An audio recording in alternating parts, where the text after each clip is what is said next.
Just before we start this video today, if you are new to this channel and enjoy Clash Royale strategy, be sure to hit that subscribe button and the bell and all of that shiz. It helps the channel out a bunch. Anyway, last upload I did a tier list video on the worst 15 cards in Clash Royale, with the goal to make a more in-depth video on my bottom 3 cards. And here be that video. Today we're going to go through what I would call the worst 3 cards in the game, describe why they're so garbo, what role they should serve in the game, why they're hard to balance, and how we buff them accordingly. Alright, enough of the rambling now. This video doesn't need to be like 17 minutes long.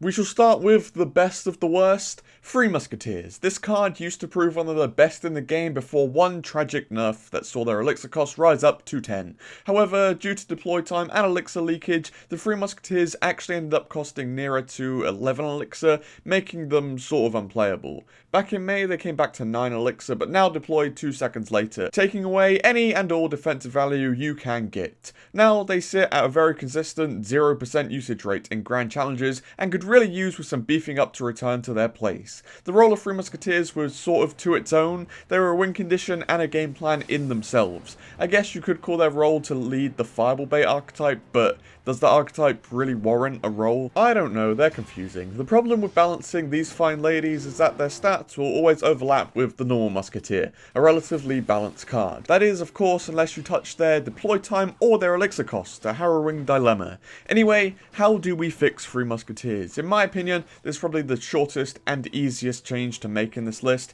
It's all about reverting their ruined state. Don't take their deploy time back to original, but maybe to 1.5 or 2 seconds, as that would help them settle in easier. Again, I know this idea isn't genius or original whatsoever, but Three Musketeers are sort of easy to balance because they have a single identifiable issue.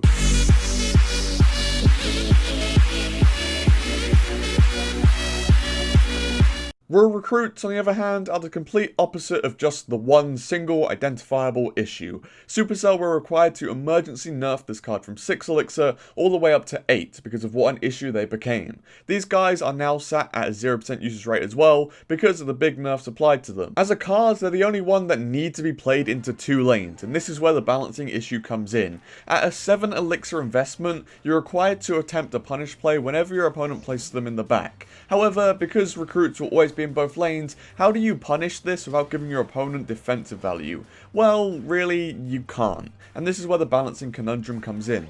Their role in the game as an investment needs to be changed into a cheaper defensive unit for this card to work, in my opinion. If they were somewhere around the 3 elixir mark, then the prerogative of this card would be to use it in a pinch when your opponent is already attacking, opposed to it being in the back as an investment. So yeah, my balance change to these boys would be to take all of their health, shield, damage, and elixir down to a suitable level for a 3 elixir card.